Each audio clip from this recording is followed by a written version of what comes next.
झाले ओ साजनी, सुख झाले ओ साजनी, साजनी तोहा विठ्ठल वरवा, वरवा तोहा माधव वरवा। सुख झाले ओ साजनी, सुख झाले ओ साजनी,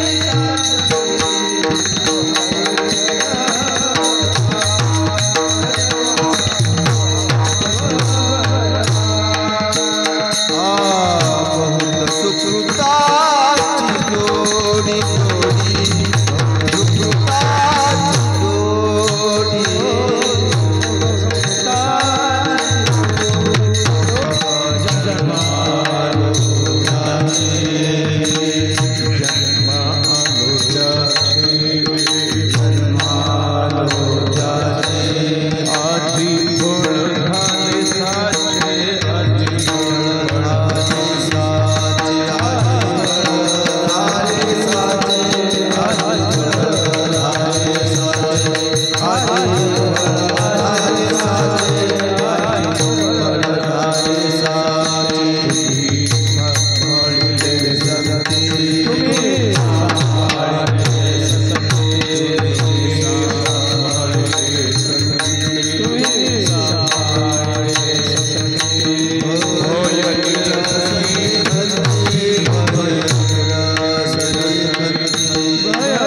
जन्मा आलो त्याचे आजी फळ झाले साचे,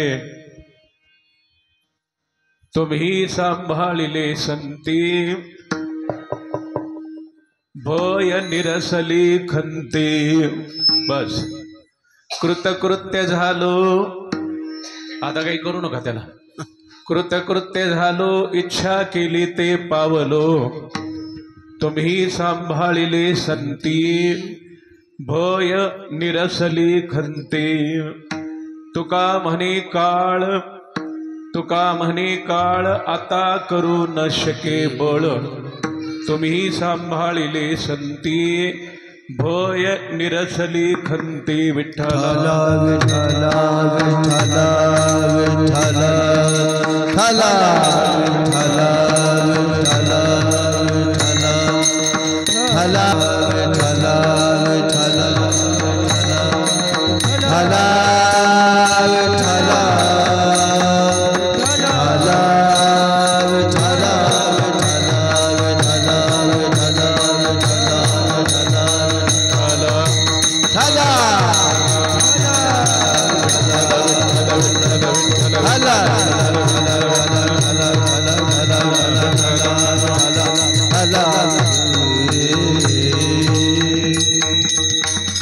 नमः परमदेवाय नमः परमहेतवे नमः शिवाय शांताय नमः शिवतराय ते।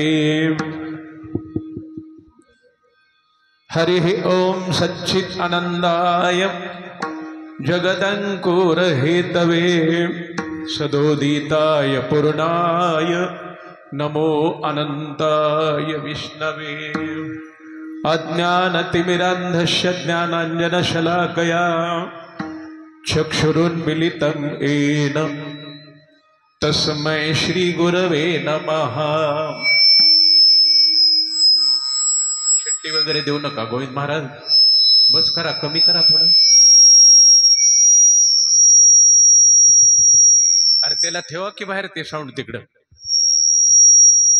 मस्तक माझा पायावरिया वारकरी संतांचा, वारकरी संतांच्या वारकरी संतांच्या मस्तक पायावरिया वारकरी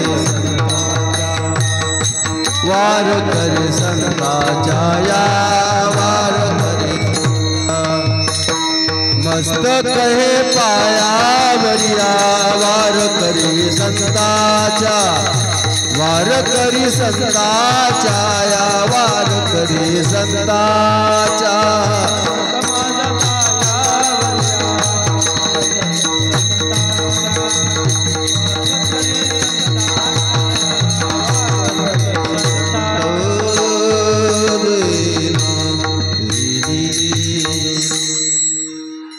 मस्तक माझा पायावरी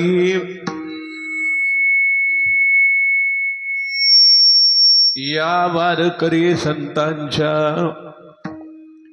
जन्मालो त्याचे, मॉनिटरला द्या, जन्मालो त्याचे आजी फळ झाले साचे, तुम्ही सांभाळिले संती भय निरसली खंती। अभंग। देहूचे रहिवाशी वारकरी संप्रदायाचे कलश, पंचम वेदाचे निर्माते,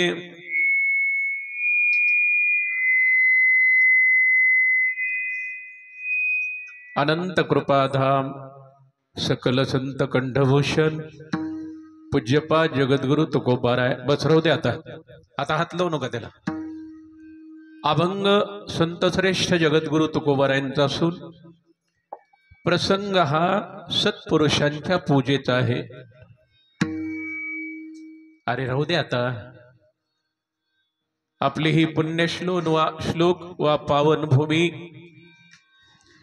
स्वानंद सुख निवासी ब्रह्मलीन ब्रह्मविद वरिष्ठ गुरुनाम गुरु सद्गुरु केशवबाबांच्या संस्थानात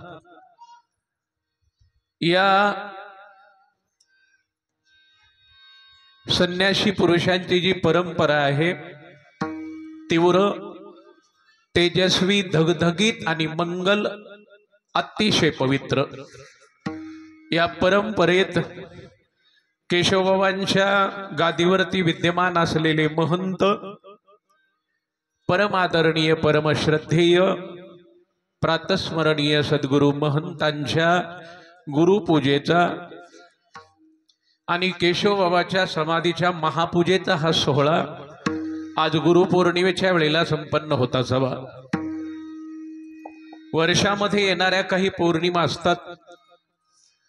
आपल्या हिंदू संस्कृतीमध्ये श्रावण मासात शुक्ल पक्षामध्ये जी पौर्णिमा येते त्या पौर्णिमेला आपल्याकडे रक्षाबंधन पौर्णिमा म्हणतात।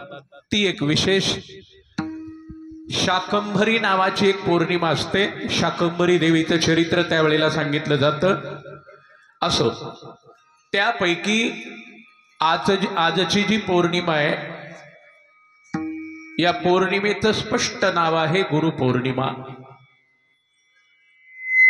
व्यासपूजा, सत्पुरुषांची पाद्यपूजा, गुरुउपासना करण्यासाठी हा गुरुपौर्णिमेचा विशिष्ट दिन मानला जातो।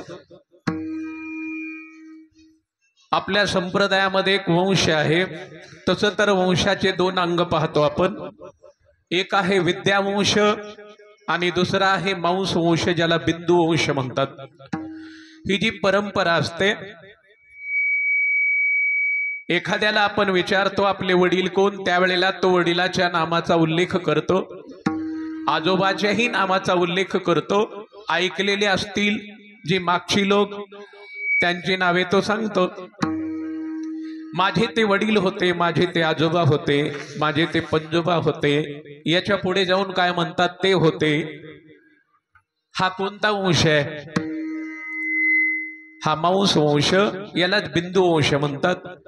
आणि अध्यात्म क्षेत्रामध्ये एक वंश आहे, त्याला विद्यावंश म्हणून ओळखला जातो। कैवल्य चक्रवर्ती समाधीचे राजे ज्ञानेश्वर महाराजांचा विद्यावंश, शांतीब्रह्म एकनाथ महाराजांचा विद्यावंश, जगद्गुरु तुकोबारायांचा विद्यावंश इत्यादी। एखाद्या गुरुकडे जाऊन त्या सद्गुरूंची दीक्षा घ्यावी, त्यांचा अनुग्रह घ्यावा, त्यांच्याकडे जाऊन पाठाला बसावं, त्यांच्याकडून ज्ञान अर्जन करावं, आपण त्यांना गुरु म्हणतो। आता गुरु सद्गुरूचा विचार आपण अनेक वेळेला ऐकतो। आज गुरु पौर्णिमा असल्यामुळे गुरु म्हणजे नेमकं काय याचा विचार आपण अभंगाच्या अनुषंगाने करूया।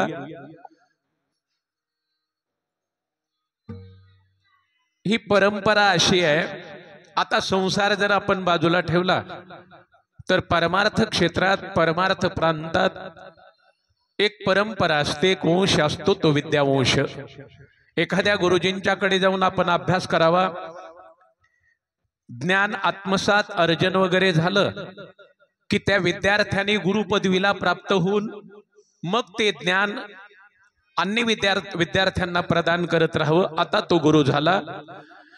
त्याच्याकडे जे शिकायला आले असतील, त्यांच्याकडे ज्ञानाचं अर्जन करणारे पाठाला बसलेले जे लोक असतात, त्या विद्यार्थ्यांनी आपल्या गुरुजींच्याकडून ज्ञान आत्मसात करावं, अर्जन करावं, गुरुपदवीला प्राप्त व्हावं आणि इतरांना त्या विद्येचं दान करावं, ही परंपरा असते।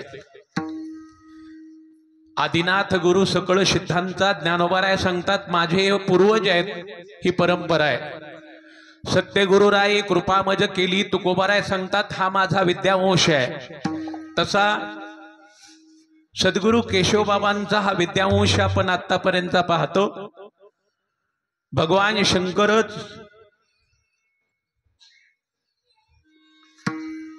केशवबाबांच्या रूपाने अवतरित झाले। त्यांनी आपल्या आयुष्यामध्ये तपस्या केली, तपसाधना केली, संन्याशांचे जे तत्व असतात त्या तत्वाचं पालन केलं, काटेकोर पद्धतीने ब्रह्मचर्य व्रताचं पालन केलं, इंद्रियांवर विजय मिळवून जितेंद्रिय झाले, स्थितप्रज्ञ अवस्थेला पोहोचले। आणि त्या केशवबाबांनी आपल्या आयुष्यात कष्टाने परिश्रमाने मिळवलेलं जे परमपद आहे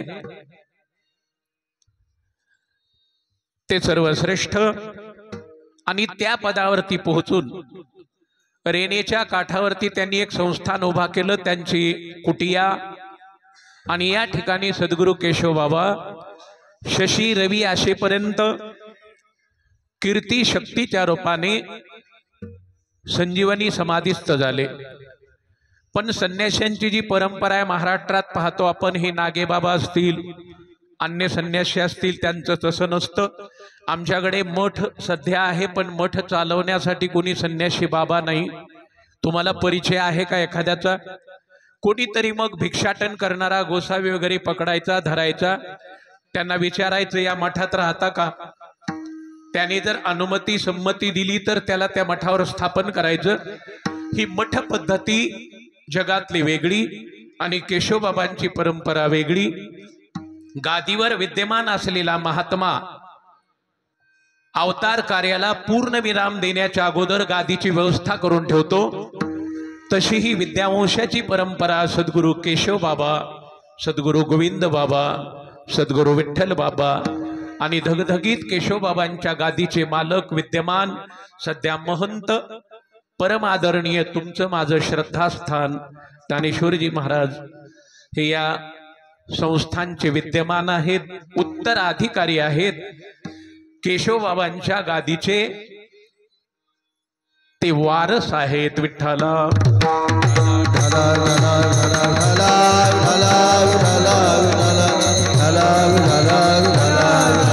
आणि त्या निमित्ताने आपल्या सगळ्यांचं हे श्रद्धास्थान असून सद्गुरू तुम्हा आम्हा सगळ्यांचे, त्यामुळे गुरुपौर्णिमेचा उत्सव खरोळा श्री क्षेत्र पांढरी पंचक्रोशीतील आणि दूर दूर पासूनचे जे युवक तरुण जे मुले आहेत, त्यांनी बाबांच्याकडे एक मागे प्रश्न प्रणाली केली होती, आपण काय करूया. आपला वृद्धिंगत दिन अर्थात वाढदिवस करायचा दरवर्षी बोलतो आपण. त्यावेळेला त्यांचा स्पष्ट नकार आला. काला अलंकापूरचा राजा विश्वमौली ज्ञानोबारायांचा अभिवचन आहे. जन्मलिया दिवस दिवसे होला गे काळाचे ते ऐशे की वाढती करीते उल्हासे उभविते घुडिया आगा मरहा बोलो न साहती आणि मेलियार तरी रडती परी असते जात न गणिती गहू सपने. ज्ञानोबारायांचा विचार असा, प्रत्येक माणूस जगामध्ये जेव्हा येतो त्यावेळेला त्याच्या आयुष्यातला प्रतिक्षण घटत असतो, वाढत नसतो. म्हणून वाढदिवस वृद्धिंगत दिन करायला नको. मग त्यांच्याच विचारातून, आपण सगळ्यांच्या विचारातून गुरुपौर्णिमा हा उत्सव करायचा ठरवला.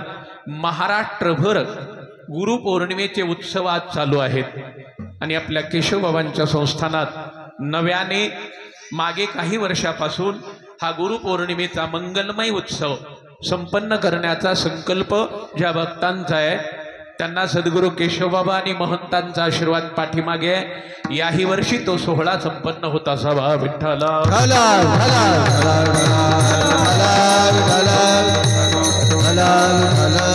या सोहळ्यात सर्वांचं सहकार्य आहे बरं, सर्वांचंच.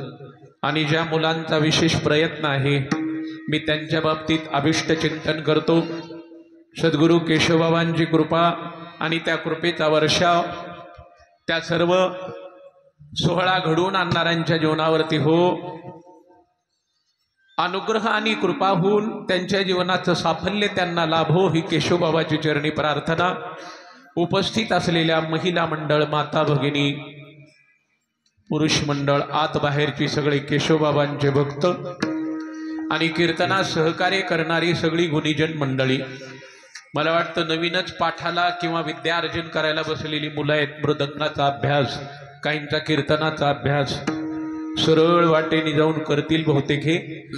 हे नवीन सगळे अभ्यासक, विद्यार्जन करणारी महाराज मंडळी आणि आमचे सगळे बस हरिभक्तीपरायण ज्येष्ठ व्यक्तिमत्व वस्ताद जे आहेत, तालमणी गजानन महाराज आहेत, पुन्हा मृदंगवादक तालमणी आहेत, हरिभक्तीपरायण केशव दादा आहेत, प्रल्हाद महाराज, माऊली, सय्यदपूरकर, गोविंदरावजी, विनेवाल्यांसह आपण सगळे उपस्थित आहात. वेळ झाला असेल तरी 10 ते 12 आपलं ठरलं होतं, पण 12 वाजून गेली तरी आपलं सुरुवातच नव्हतं. तरीही करूया विचार. विठ्ठला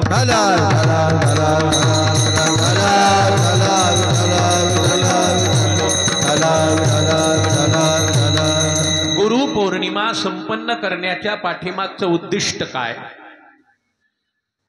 याच्या पाठीमागचा हेतू काय बघा. परमार्थात ही खूप मोठी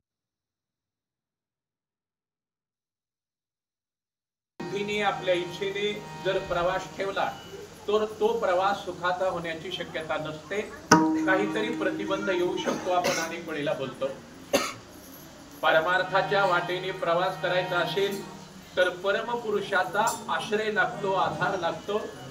सद्गुरू वा संतांची कृपा झाल्याशिवाय पारमार्थिक प्रवास आपला यशस्वी होत नाही. हा अबाधित सिद्धांत आहे. विठ्ठला त्यांचा आपण अनुग्रह घेतो, दीक्षा घेतो आणि मग परमार्थात त्यांच्या मागे मागे प्रवास करतो. आपण प्रत्येकांची श्रद्धा एका व्यक्तीवरच असते असं नाही. प्रत्येकांच्या श्रद्धेचा विषय भिन्न असतो. आपण ज्यांना पूज्य समजतो बाकीची लोक त्यांना पूज्य समजतील असं म्हणता येणार नाही. तुमचं माझं सगळ्या केशवबाबांचं एवढं मोठं भाग्य आहे. आपल्यासाठी हे संस्थान आहे. आपण संस्थांच्या आजूबाजूला जन्मास आलेली आहात लोक, आणि केशवबाबांच्या सेवेमध्ये ज्यांनी वाहून घेतलेले जीवन असेल ते तर अतिधन्य. विठ्ठला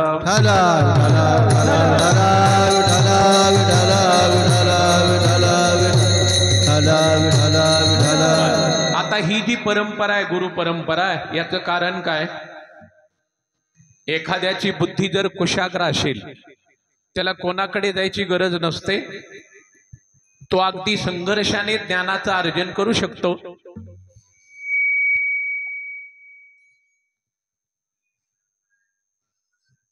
उत्तर पत्रिकेवर खाडखोड केली की मार्क कमी होतात बरं, हे तर माहितीच आहे. तसं शिट्टी दिली की मार्क कमी होत नाहीत, पण मार्केट कमी होतं. विठ्ठला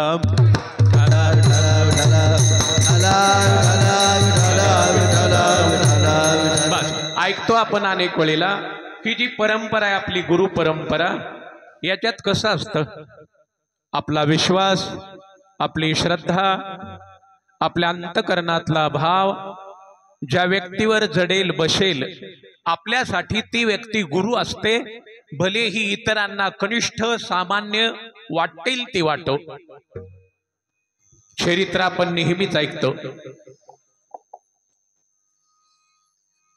एकलव्याला बाकीच्या सगळ्या लोकांनी सांगितलं होतं, एकलव्य ज्यांनी आश्रमातून हाकलून द्यावं बाहेर, त्यांच्या आश्रमात परत जायची काही गरज आहे का? ज्यांनी तुला मी विद्येचं दान करणार नाही असं स्पष्ट सांगावं आणि तरीही त्यांच्या पायाजवळ जाण्याचा तो प्रयत्न करावा, हे बरोबर आहे का? अनेक वेळेला असं बोलले पण असतील. एकलव्याने त्यांच्याकडे न पाहता आपल्या अंतकरणातली जी श्रद्धा ज्या व्यक्तीवर जडलेली आहे, आपल्यासाठी तो कोण आहे? आपण बऱ्याच वेळेला ऐकतो बरं, देवासो संतासो ते आपला उद्धार करतात असंही म्हणता येणार नाही. आपण ठेवलेली त्यांच्यावरती जी श्रद्धा असते ती श्रद्धाच आपलं आत्मकल्याण करते. श्रद्धेचा अभाव असेल अशक्य आहे. मग एकलव्याने चिखलाची प्रतिमा तयार करावी आणि चिखलाची प्रतिमा तयार करून मग एकलव्य समोर बसायचे, प्रार्थना करायची, गुरुर ब्रह्मा गुरुर विष्णू गुरुर्देव महेश्वरा गुरु साक्षात परब्रह्म, हे असं म्हणायचे.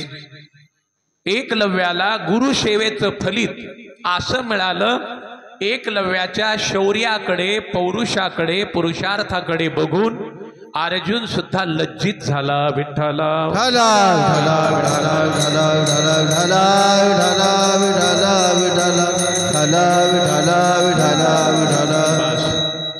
बरं आहे काय? ठीक आहे. आणि मग परमार्थ प्रांतातले गुरु कोण असतात? परमात्म्याच्याकडे घेऊन जाणारे खूप मोठे समर्थ पुरुष असतात. ते खूप मोठे. तुकोबारायांचं तर असं वचन आहे, या परमार्थ प्रांतातला सद्गुरु कोण मानायचा असतो आपण? गुरु हा संत कुळीचा राजा, गुरु हा संत कुळीचा राजा, गुरु हा संत कुळीचा राजा, गुरु हा संत कुळीचा राजा. टाळ घ्या रे, टाळ घ्या. गुरु हा प्राण विसावा माझा, गुरु हा प्राण विसावा माझा. गुरुविन देव तुझा,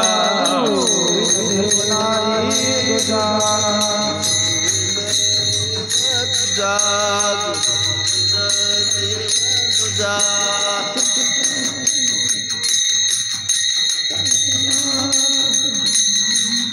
पाहता नाही त्रिभुवनी, पाहता नाही त्रिभुवनी, सुखाचा सागर, गुरु हा सुखाचा सागर, गुरु हा सुखाचा सागर, गुरु हा सुखाचा सागर, गुरु हा सुखाचा सागर, गुरु हा सुखाचा सागर, गुरु हा सुखाचा सागर, गुरु हा सुखाचा सागर.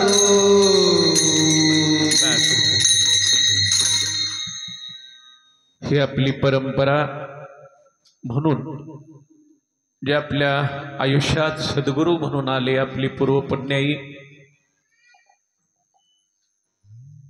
गुरुपौर्णिमेचा अभाव फक्त आपल्या संस्थांमध्ये होता. मागे काही लोकांना सुचला असेल नसेल, पण केशवबाबांच्याच इच्छेने प्रेरणेने, जसं म्हणतात तुका म्हणे देवा शुद्ध घ्यावी घेई माझी सेवा, त्याप्रमाणे प्रभू प्रेरणेने केशवबाबांच्या सेवेचं सौभाग्य अशा पद्धतीने युवकांना अन्य भक्तांना मागे घेऊन लाभले. तेव्हापासून ही गुरुपौर्णिमा चालू आहे. हे किती वर्ष आहे आपल्या उत्सवाचं? बस काही वर्षापासून चालू असलेला हा सोहळा याही वर्षी संपन्न होत असावा. आणखी एक वेळेला बघा, सद्गुरूचा जीवनामध्ये जर अभाव असेल तर साधकाला अडचण काय येते? गुरुबिन कौन बताये बाट म्हणतात की. भगवान कृष्ण परमात्म्याने अर्जुनाला गीता उपदेश केला. तत्वज्ञान प्रधान ग्रंथ अर्जुनाच्या निमित्ताने निर्माण झाला. अर्जुन श्रोता आहे. भगवान त्यावेळेला अर्जुनाला तत्वज्ञान सांगण्यासाठी व्यासपीठावर वक्ता म्हणून थांबलेत. आणि कोणा देत कोण तो नर तैसा नारायण. हा गेल्या राहू दे. हे असं आहे, ही अशी परंपरा चालू. आणि ज्या वेळेला भगवान अर्जुनाला तत्वज्ञान सांगत होते, गीतेमध्ये आपण ऐकतो सर्वोपनिषदो गावो दोग्धा गोपालनंदनाहा, दोग्धा गोपालनंदनाहा. बस ते अर्जुनाला हे असं रूपक केलंय. बरं, गीता उपदेश चालू सांगतात भगवान. त्यावेळेला अर्जुनाला सिद्धांत सांगते वेळेस परमात्मा बोलले, अर्जुना तुझ्यासाठी मी अनेक प्रकारचे योग सांगितली, बरेचसे विचार सांगितले, पण एक महत्वाचा सिद्धांत मला तुला सांगायचा शिल्लक आहे, ते मी सांगतो. त्यावेळेला भगवान अर्जुनाला काय बोलले होते आवर्जून?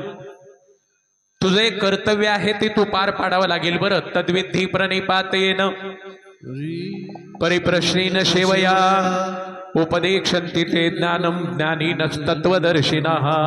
ज्ञानोबरायांचं भाष्य बघा आपण. सद्गुरूची उपासना कर, संतांची सेवा कर, सेवेने संत संतुष्ट होतील, मग ते कृपा करतील. आणि त्यांची एकदा का कृपा झाली रे, मग परमात्म्याच्या स्वरूपापर्यंत पोहोचायला किंवा परमात्म पदापर्यंत पोहोचायला काही विलंब लागणार नाही. विठ्ठला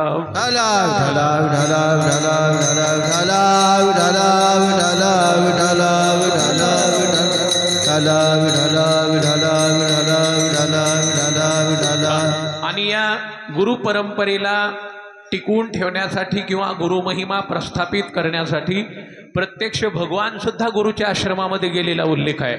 पुराणांतरात ऐकतो आपण. संदीपनी नावाचे गुरु भगवान कृष्ण परमात्मा त्यांच्या आश्रमात गेले. फार दिवस राहिले नाहीत, फक्त 64 दिवसाचा अभ्यास आहे त्यांचा. आता संस्थेमध्ये किती वर्ष आहेत सध्या? संस्थेत 4 वर्ष आहेत. मागे संस्थेमध्ये 12 वर्षाचा अभ्यास होता. 12 वर्ष पूर्ण भरली मग तो विद्यार्थी परीक्षा घेऊन पाठवून द्यायचा. आता काही काळापासून 4 वर्षाची परीक्षा असते, 4 वर्षाचा अभ्यास असतो. भगवान ज्या वेळेला संदीपनी गुरूंच्या आश्रमात जातात त्यावेळेला देव फक्त 64 दिवस थांबले. आणि 64 दिवसात 14 विद्या, 64 कला सगळ्या आत्मसात केल्या. आता हा सगळ्या जगाचा गुरु आहे, यांना तिथे जायची गरज होती का? कृष्णम वंदे जगद्गुरु. तरी पण गेले गुरूंच्याकडे जाऊन त्यांनी अभ्यास केला। रामचंद्र प्रभूचं चरित्र बघा आपण, वशिष्ठांच्या आश्रमामध्ये जाऊन त्यांनी ज्ञानाचं अर्जन केलं। आपण कोणीही असा, कितीही विद्वान असा, आपली बुद्धी कुशाग्र असो की नसो, सत्पुरुषाचा अनुग्रह घेतल्या विना आणि त्यांच्या कृपेविना आपल्या जीवनाला साफल्य नाही। विठ्ठला विठ्ठला विठ्ठला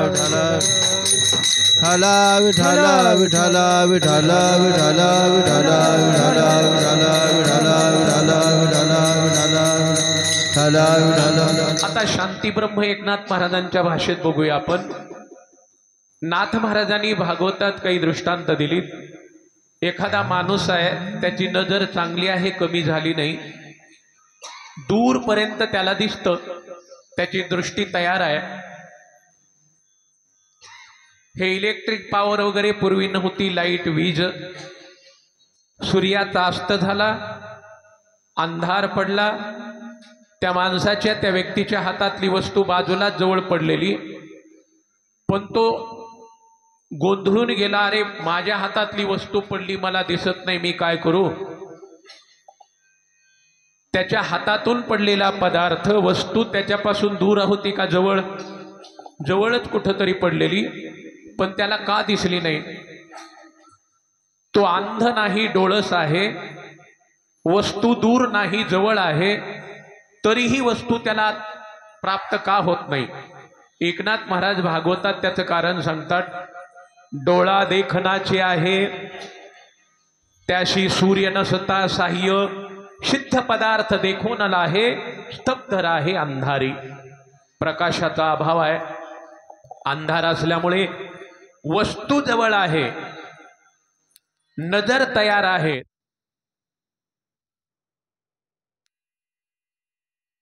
विठ्ठला विठ्ठला विठ्ठला विठ्ठला विठ्ठला विठ्ठला विठ्ठला विठ्ठला विठ्ठला विठ्ठला विठ्ठला विठ्ठला। कुठल्या तरी महात्म्याची कृपाच नाही आपल्या जीवनावर, कसं व्हावं? आणखी एक ओवी आहे नाथ महाराजांची। महाराजांनी खूप मागे जाऊन भाषा वापरली। आपल्या घरामध्ये बियाणं ठेवलंय, हे सध्या बॅगमध्ये जे बियाणं होतं ते आहे, ते पूर्वी नव्हतं। एकनाथ महाराज खूप जुनी भाषा वापरतात मराठवाड्यातली। पर्जन्य भूमी मार्दवा आली, बीजे कनिंगाशे भरली, परी ज्ञातेने पेरणी नाही केली, तव पिकाची बोली पोचट। याचा अर्थ असा, कनिंगीमध्ये बीज ठेवलंय, कनिंग, हे पूर्वी कनिंग, आता हे कनिंग जर बोललो तर आपण ते कणिक आणून देईल की नाही एखादा? कनिंग ही जुनी भाषा आहे खूप, मागे काही शतकापूर्वीची। कनिंगीमध्ये बियाणं असायचं, ते बनवलेली, सारवण वगैरे ठेवलेली। राहू द्या आता ऑपरेटर, खूप छान आहे ती। काय म्हणताय, मला हात लावू नका, हात लावले परेशान आहे पुन्हा। ते काय, कनिंगीमध्ये बियाणं भरले, पाऊसही पडला वेळेवर, वापशावरती जमीन आहे, पण त्या कनिंगीतलं बियाणं शेतामध्ये नेऊन जर पेरलंच नाही नेऊन,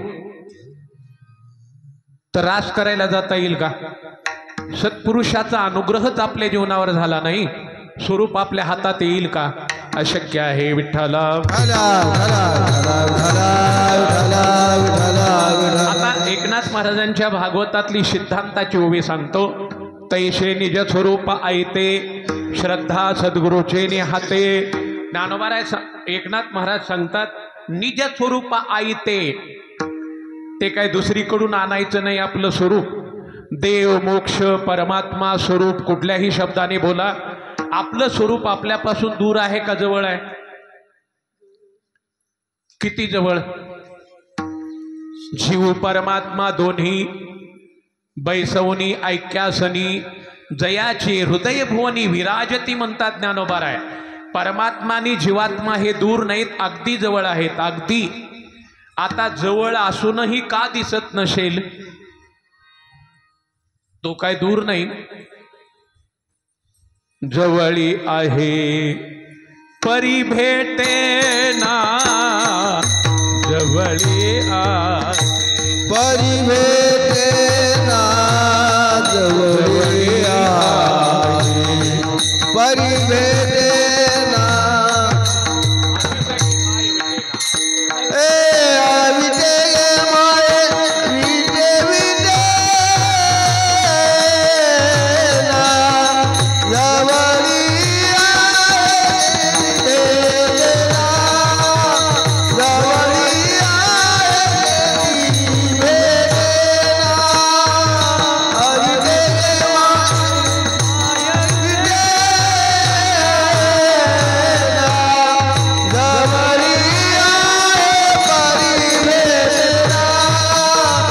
जवळी आहे जवळी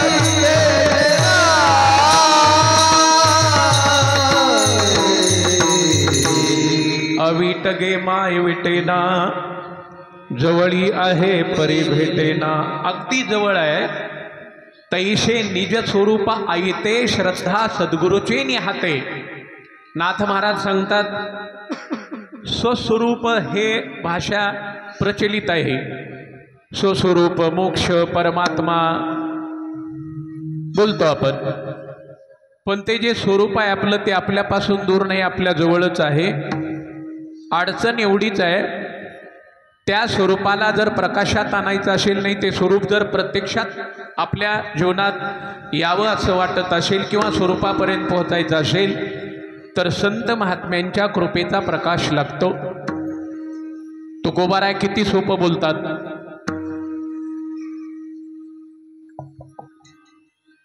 रात्रीच्या वेळेला जर दिवा लावला दिव्याच्या प्रकाशाने घरातल्या वस्तू दिसतात दिवा लावला नाही पूर्वीच्या काळात श्रीमंत लोकांच्याकडे रत्न असायचे हिरा वगैरे हिरा रत्न असं ठेवलं घरात की सगळ्या घरामध्ये त्याचा प्रकाश व्हायचा त्याच्यावरती व्यवहार चालायचा त्रिभुवनाला प्रकाशित करणारा सूर्यनारायण तर सगळ्या विश्वाला प्रकाश पुरवठा करतो पण हे लोक करतात काय दृश्यमान पदार्थाला निदर्शनात आणून देतात पण अदृश्य स्वरूप अर्थात आपलं जे स्वरूप आहे ते अदृश्य आहे ते अदृश्य स्वरूप दृश्य होण्यासाठी किंवा प्रत्यक्ष पाहण्यासाठी काय करावं लागेल तिथं सूर्यप्रकाश चालत नाही रत्नप्रकाश चालत नाही ना दिव्याचा चालतच नाही तिथं संत महात्म्यांच्या कृपेचा प्रकाश लागतो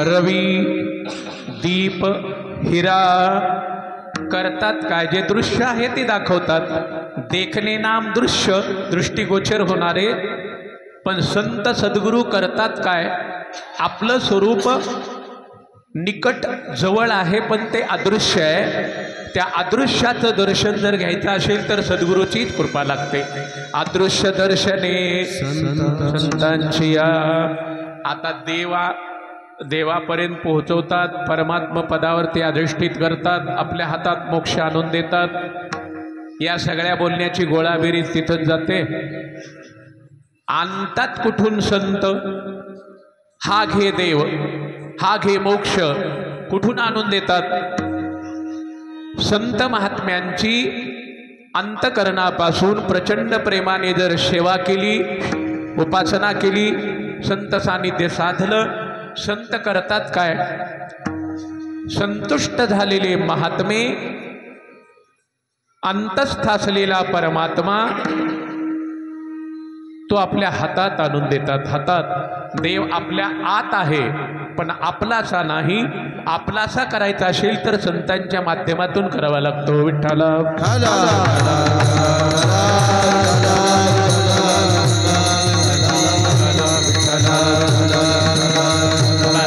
आपण मनुष्य म्हणून जगामध्ये जन्मात आलोत हे आपलं भाग्य आहे विस्तार न करता अगदी थोडक्यात बोलतो.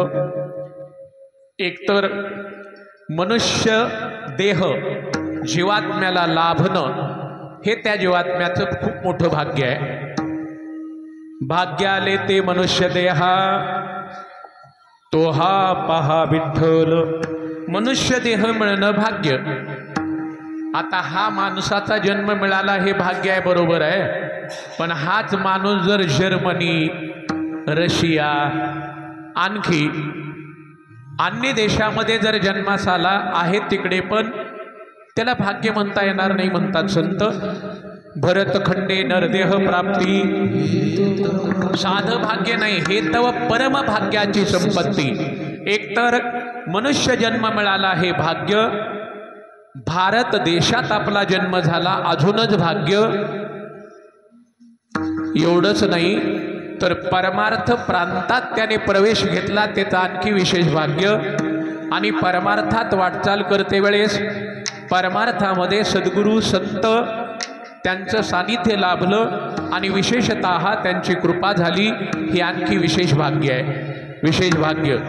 सगळ्या गोष्टीला भाग्यच लागतं. ऐकतो आपण, संसारातले आपल्या हातात काही येणार नाही भाग्य असल्याशिवाय, आणि परमार्थातले आपल्या हातात येणार नाही भाग्य असल्याशिवाय. विठ्ठल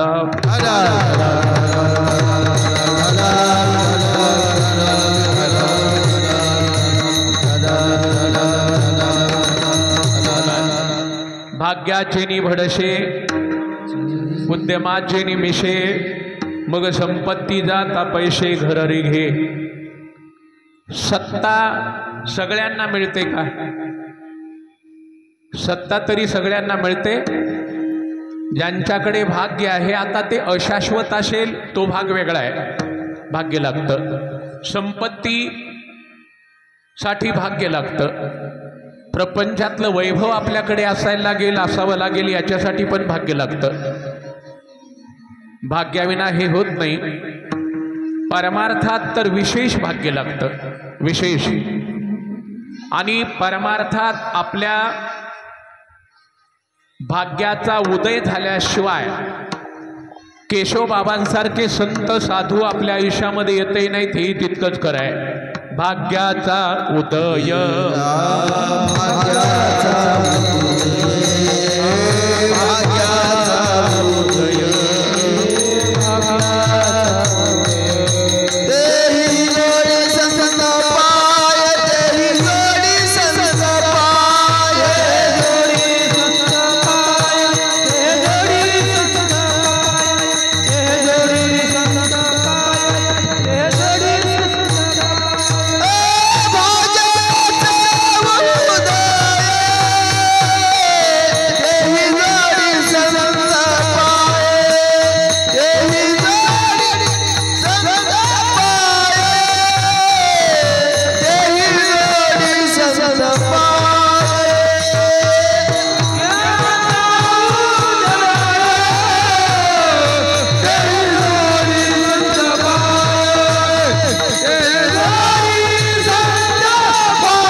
समाधीची वा गादीची सेवा करायलाही भाग्यच लागतं की नाही?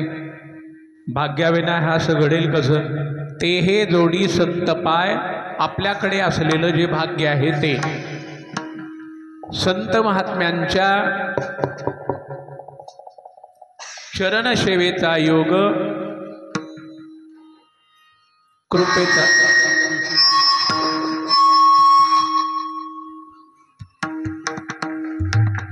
विठ्ठल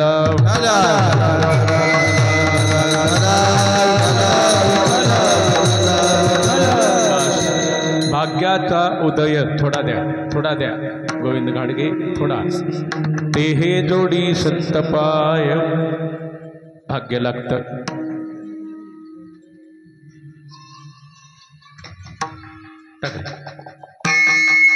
साधून भेटे भाग्यावीन, भाग्यावीन. साधून भेटे भाग्यावीन,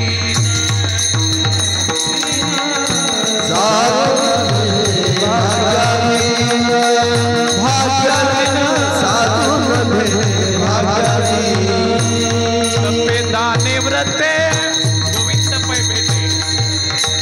सफेदार वृक्षे सफेदार वृक्षे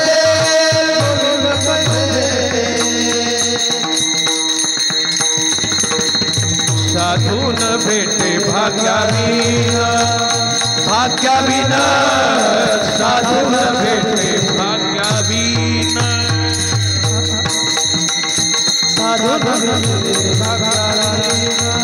भाग्यावीन साधून भेटे भाग्यावीन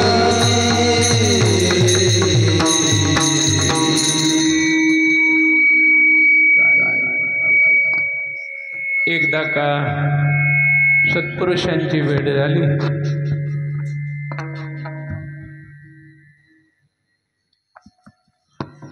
झालं का नाही? मग सगळं झालं. काय झालं ते पहिलं चरण.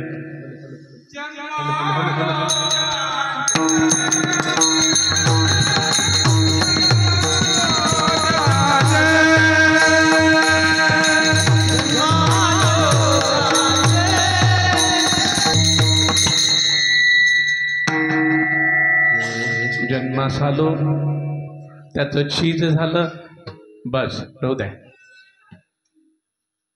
मला साचे फळ मिळालं म्हणतात. साचे म्हणजे सत्य. खरं तर संसारामध्ये फळाची कल्पना करणं चूक आहे.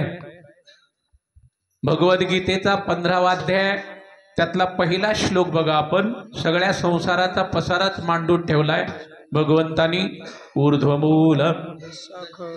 आता तो वृक्ष कसा आहे? संसार रूपी वृक्ष. ज्ञानेश्वर महाराजांचं भाष्य आहे. ना फळ ना चुंबिता. याला फळच नाही. हा वंध्या वृक्ष आहे. वंध्या. संसारामध्ये फळाची अपेक्षा करणं चूक एकतर.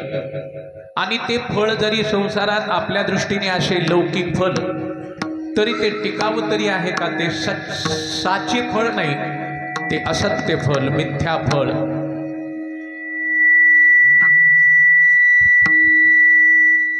साधूची कृपा झाली की जे फळ मिळतं ते सत्य फळ आहे. सत्य.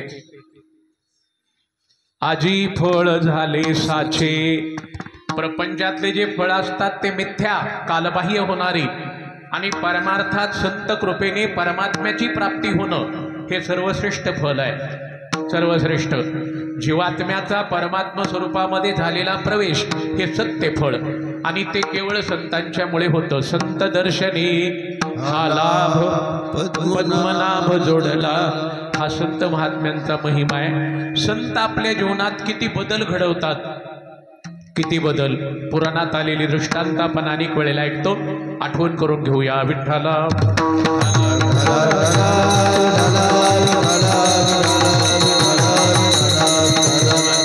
एक वेळेला नारदजीकडे एका साधकाने प्रश्न विचारलाय. नाही, नारदाने देवाला प्रश्न विचारलाय. भगवान, मोठी थाप. खरं तर मला एक विचारावंसं वाटतं. संत एक अवस्था आहे, एक स्थिती असते. आणि त्या संतांचं जे महनीयत्व, नाम, श्रेष्ठत्व आहे ते सांगा बरं मला. आता नारदच ब्रह्ममूर्ती संत आहेत आणि तरीही देवाला विचारतात की संत कृपेचं फल काय, प्रयोजन काय, संत सेवेचा फायदा काय, सत्कृपा झाली तर साधकाच्या जीवनावरती काय परिणाम होतो हे मला सांगा बरं. नारदच संत देवाला विचारतात. आपल्यासाठी चाललंय वाटतं हे.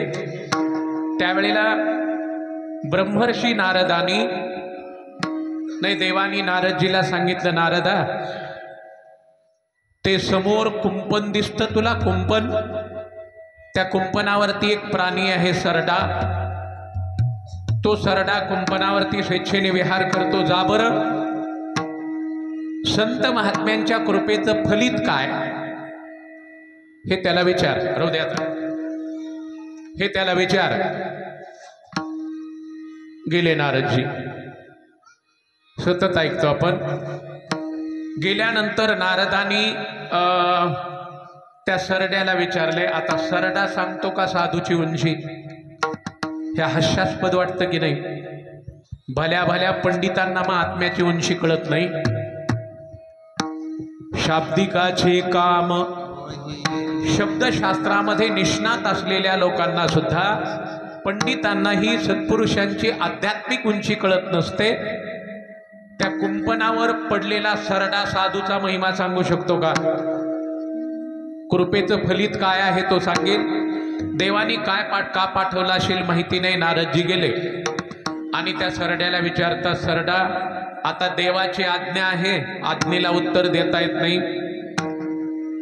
त्या सरड्याला विचारतात नारदजी, जीवा पूर्व कर्माने तुला हा देह प्राप्त झालाय, कुंपणावरती पडून राहणारा तू सरडा आहेस, कीटक वगैरे भक्षण करणारा. मला सांग बरं, संत महात्म्यांच्या कृपेचं फलित काय? मोठी थांब.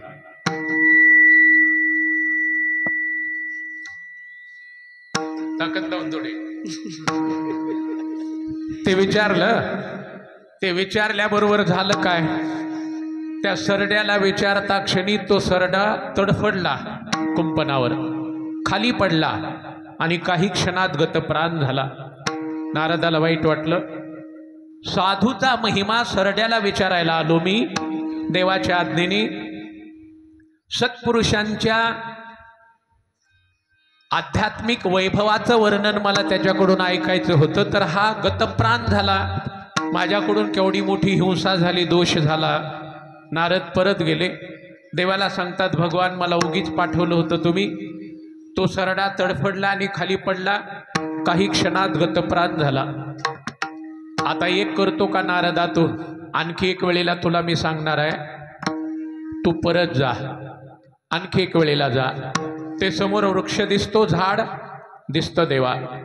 त्या झाडाच्या शाखेवर एक पक्षी बसलाय फांदीवरती.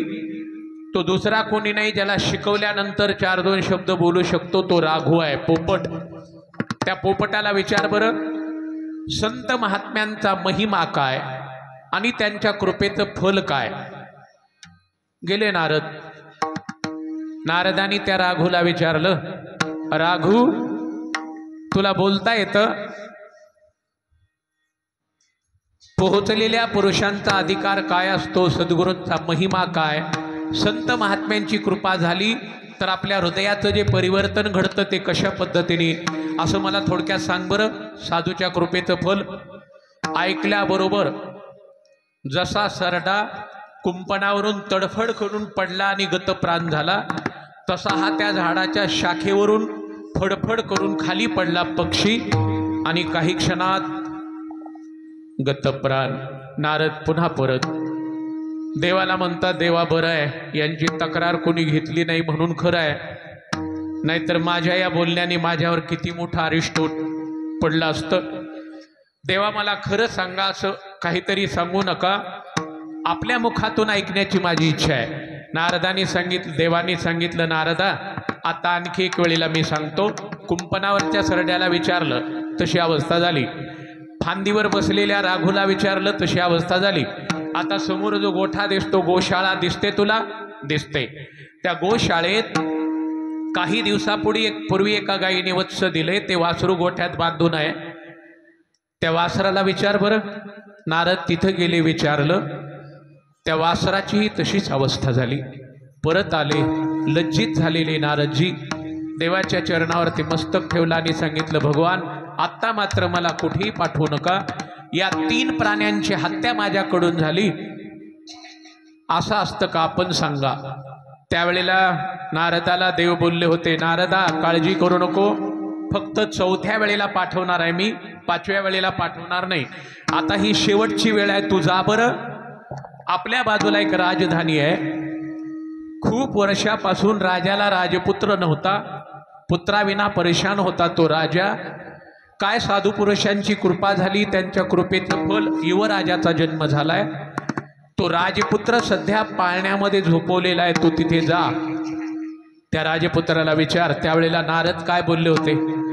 नारद म्हणतात, देवा त्या सरड्याची, त्या वासराची, त्या पक्षाची कोणी शिफारस घेतली नाही ना, कोणी तक्रार माझ्याकडे केली नाही. पण राजाला खूप दिवसानंतर झालेला पुत्र, आणि त्याला जर मी विचारलं त्या तिघांच्या सारखी अवस्था जर राजपुत्राची झाली तर माझं काय व्हावं? भगवान म्हणतात त्याचा विचार मी करेन, एवढे वेळेला जा. गेले नारदजी आणि त्या झोपलेल्या बाळाला विचारतात. नुकताच तो बाळ उठून खेळत होता राजपुत्र. नारदांनी विचारलं, बाळा, राजघराण्यामध्ये तुझा जन्म झालाय, तू भाग्यवान आहेस. सांग बरं, सद्गुरूचा महिमा काय? संत महात्म्यांच्या कृपेचं प्रयोजन काय? फलित काय? सांग बरं. त्यावेळेला त्या राजपुत्रावर काही वाईट परिणाम झाला नाही, पण राजपुत्र स्पष्ट बोलला नारदजीला, बाबाजी ऐका, संत महात्म्यांच्या कृपेचं वैभव मी काय वर्णन करू शकतो? नकळे साचार ब्रह्मादिका ब्रह्मादिका नकळे साचार ब्रह्मादिका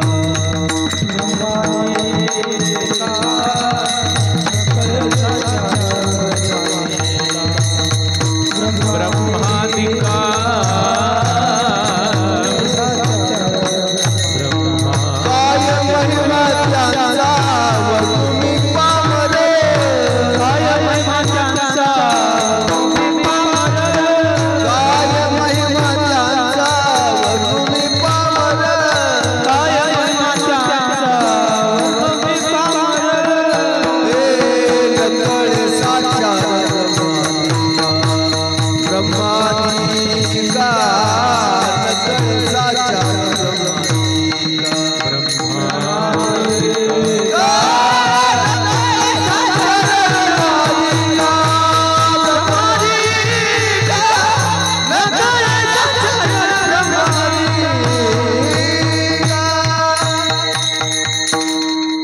त्यांचा महिमा काय वर्णमी पामर, नकळे साचार ब्रह्मादिका. तो राजपुत्र नारदजीशी बोलला, नारदजी, संत महात्म्यांची उंची, त्यांचा अधिकार, त्यांचा महिमा भल्या भल्यांना कळणं दुस्तर आहे, दुरापास्त आहे. मी काय सांगू शकतो? आणि आहेच. वेदाची भाषा बुद्धिप्रधान पुरुषांना एखाद्या वेळेला कळेल. सगळे पुराण अभ्यासता येतील, शास्त्राचा अभ्यास करता येईल, पण सत्पुरुषाचा महिमा आणि त्यांचा मोठेपणा कळणं अतिशय कठीण आहे. मोठ्या मोठ्यांना कळलं नाही, आपलं सोडा. आता हे पंडित एक भक्तिशास्त्रात पंडित झालेले संत चरित्रात कोण ऐकतो आपण? पहिला पंडित आपल्या महाराष्ट्रातला शास्त्री तर शास्त्री होते, पण पंडित कोण होता संत चरित्रात पहिला? अरे पंडित कोण होता पहिला महाराष्ट्रातला? हरी नावाचा शांती ब्रह्मनाथ महाराजांचा मुलगा होता. त्याचं नाव ठेवलंय हरी. पण काशीला गेला, खूप वर्ष अभ्यास केला, पंडित पद भूषवला आणि परत आला. पंडित कोणाला म्हणतात? पण पंडित आता काय अवघड नाही, 4-2 परीक्षात पंडित होता येतं. पंडित कोणाला म्हणतात? ज्याने वेद कंठस्थ केला असेल त्याला वैदिक म्हणा. संस्कृताचं प्राकृत ज्याला करता आलं त्याला पुराणिक म्हणा. 6 शास्त्राचा समन्वय ज्याला साधता आला त्याला शास्त्री म्हणा. आणि षडशास्त्रांचा विरोध परिहार ज्याला करता येतो त्याला पंडित म्हणतात. विठ्ठल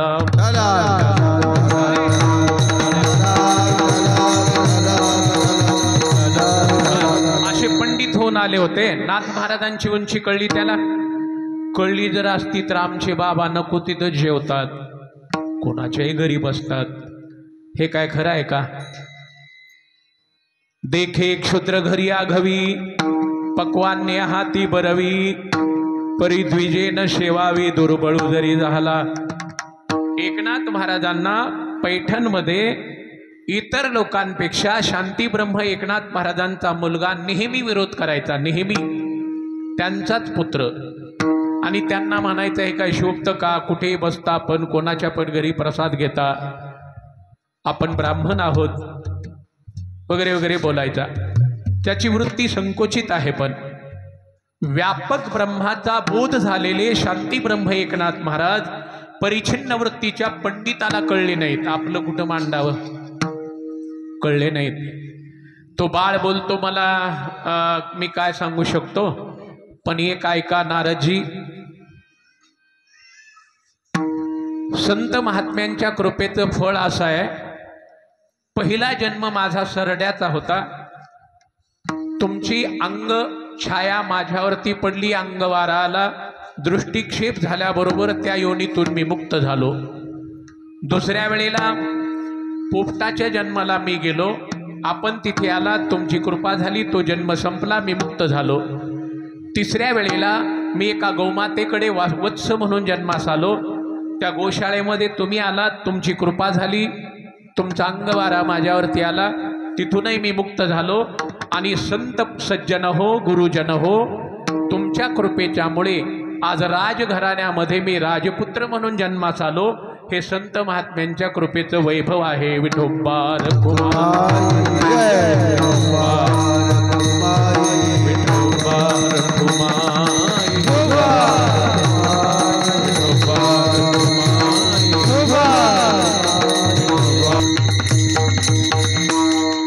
सत्यफळ जर हातात आपल्या पडावं वाटत असेल तर सत्पुरुषांची सेवा साधावी लागेल. त्यांच्या सेवेविना सत्यफलाचा लाभ होईल कसा? प्रपंचातले सगळे फल असत्य आहेत. आता नेहमीच ऐकतो आपण, सत्यसाच खरे परमात्माच एक सत्य आहे, तद्व्यतिरिक्त सर्व असत्य आहे. श्लोक सर्वांच्या पाठात आहे, ऐकवात नक्कीच आहे. श्लोकार्धेन प्रवक्ष्यामी, उत्तरार्ध बघा. जगन मिथ्या ब्रह्म सत्यम, जीवो ब्रह्मैव नापराहा. एक परमात्मा सत्य आहे. प्रपंचातले आता खरं तर संसाराला फळच नाही. संसार कसा ज्ञानेश्वर महाराजांनी परिष्काराने त्या संसाराचा विचार करून ठेवलाय मागे. असा निरर्थक हा संसार. कल्पना सुद्धा फळाची जिथं करता येत नाही. परमार्थात फल आहे आणि ते फल अबाधित आहे, शाश्वत आहे, अविनाश आहे. याचा सुचितार्थ असा होतो, सद्गुरूची कृपा झाली की त्या साधकाला आपल्या स्वस्वरूपाची निश्चितच प्राप्ती होते. हे आहे सत्य फल. ज्ञानेश्वर ज्ञानराज माऊली, ज्ञानेश्वर माऊली, ज्ञानराज माऊली, ज्ञानेश्वर माऊली, ज्ञानराज माऊली, ज्ञानेश्वर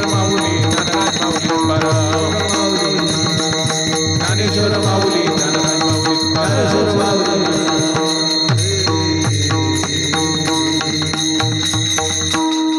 परत एक वेळेला तुमच्या सगळ्या भक्तजनांच्या भाग्याचं वर्णन करतो. किती जन्मातली पुण्य तुमच्या मागे माझ्यासह असेल, म्हणून आज आपण केशवबाबाच्या दरबारात आहोत. पूर्व पुण्य आम्ही आहेत आपल्या गणपती महाराजांच्या गाथ्यात. आपल्या पूर्वजन्मातलं किती पुण्य असेल. जगात माणसं काही कमी आहेत का? कमी नाहीत. जेवढा प्रवास मी इथपर्यंत करत आलो तिथपर्यंत मला माणसं दिसले की, तसे बैल म्हशी पण दिसले, पण माणसंही खूप दिसले. आता या प्रवेशद्वारातून आत वेळेस तरी माणसं कमी आहेत का? खरोळ्यापासून ते पानगाव फाट्यापर्यंत जेवढे जेवढे आजूबाजूने आहेत तिथं भरपूर उभे दिसले मला. माणसं जगात कमी नाहीत, आहेत. पण सगळ्यांच्या भाग्यात केशवमाईचा दरबार आहे का? मुळीच नाही. मी बोलतो त्यावेळेला अनुभवातून. बरं, हे तरुण सध्या कीर्तन मृदंग गायन शिकणारी मुलं, त्याचबरोबर महंत सद्गुरूंच्या गुरुपौर्णिमेचा उत्सव करणारी युवा पिढी आणि सगळ्या भक्तांचं सहकार्य घेऊन तुम्हा सर्वांचं अभिष्टचिंतन करतो. आमचा महेश असेल, त्यांचे सहकारी गाडगे गोविंद वगैरे आणि पूर्णच तरुण मुलं, बरं सगळेच, त्यांच्या विशेष सहकार्यातून तुम्हा सर्वांचं सहकार्य घेऊन हा सोहळा त्यांनी संपन्न केला. आत्तापर्यंत गुरु महाराजांची सेवा झाली, त्यांच्या चरणावरती मस्तक ठेवलं आपण. घाली संतांशी आसने, पूजा करी काया वाचा मने. एका जनार्दनी जाणे, इच्छिले ते पुरवी. आपली काय इच्छा आहे ते पूर्ण होते. आता तुम्ही काय इच्छा मनात धरून रेणेच्या काठावर यायचे ते या.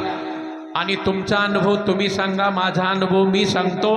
पण प्रमाणाचा आधार घ्यायचा असेल तर ग्रंथच बघावा लागेल की नाही. रेनथडीचा देवराव नको का पुढे बघा बरं हा कसा आहे. लीला दावी अभिनव जे जे वांछिती भक्त सर्व ते ते पुरवी लेलेने. समाधीत बसून आज महंत सद्गुरूंच्या हस्ते तुमच्या माझ्या सगळ्यांचं कल्याण करण्यासाठी केशवबाबा तत्पर आहेत. तत्पर. फक्त क्षमा मागून एकच बोलतो, लोखंडाचा स्पर्श नाही, परिसाचा स्पर्श लोखंडाला झाला की त्या लोखंडाची 2 मिनिटात चांदी होते. चांदी असते की चांदी चांदी होते बरं.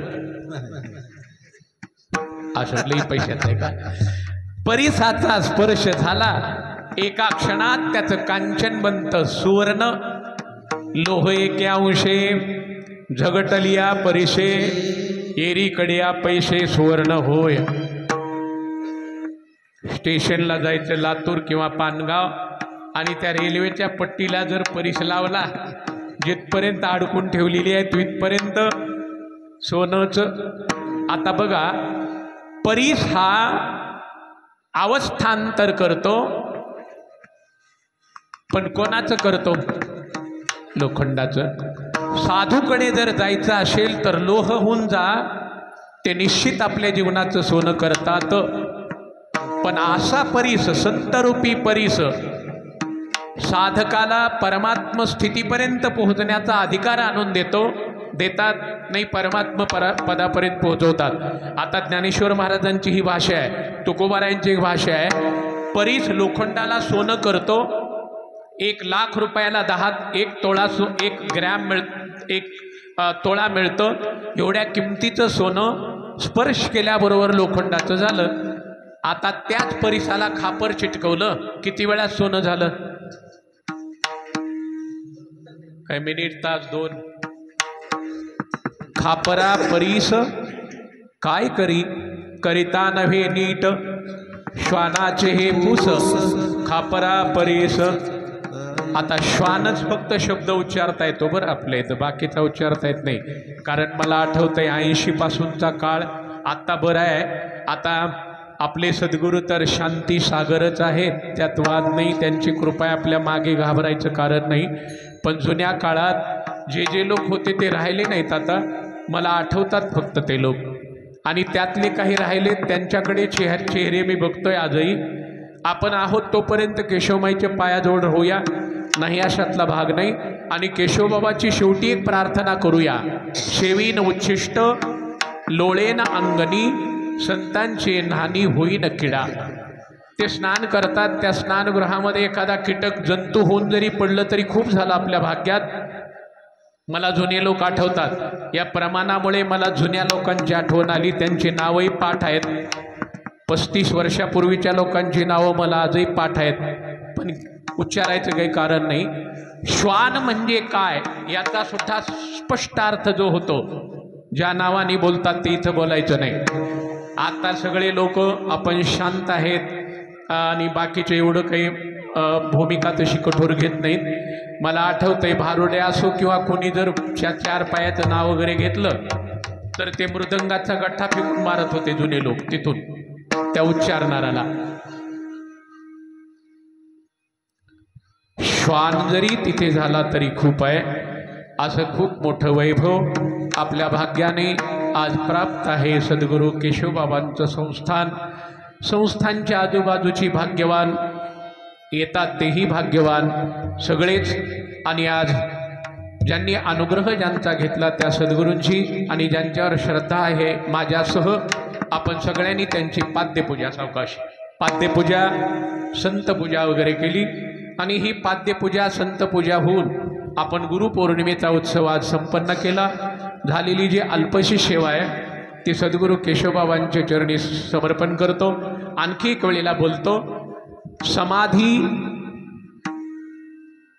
ची ऊर्जा शक्ती ज्यांच्याकडे गादी आहे त्यांच्याकडे प्राप्त होते आणि त्यांच्याद्वारा आपण आपलं कल्याण करण्यासाठी आदरणीय बाबाजींवरती सगळ्यांची श्रद्धा असावी, विश्वास असावा आणि सेवेचं सौभाग्य जसं आज तुम्हाला लाभलेलं आहे तसं कायमस्वरूपी टिकून असावं. नाहीतर निष्ठा बसते, पण निष्ठा निष्ठून जाण्याची शक्यता असते. ती निष्ठू नाही, बऱ्याच जणांची निष्ठलेली माहिती आहेत मला. निष्ठा होती पण आज निष्ठून गेली. दुर्दैव त्यांचं. भुजंग पोटाळी चंदनाचे अंग, तुकोबाराय सांगतात. चंदनाच्या झाडाला वेढा देऊन नाग बसतो, फक्त शीतळता येते पण चंदनाचा गुण त्याला घेता येत नाही. तसा आपण लोह होऊन श्रद्धा अंतकरणात घेऊन केशवबाबांची सेवा करता उपस्थित असलेल्या तमाम केशवबाबांच्या भक्तांचं अभिनंदन करतो.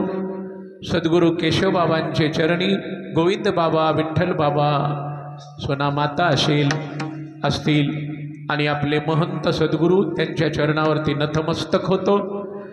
झालेली जी अर्पशी सेवा आहे ते केशवबाबांच्या चरणी समर्पण करतो. प्रतिवर्षी चालू असलेला सोहळा यावर्षी संपन्न होता.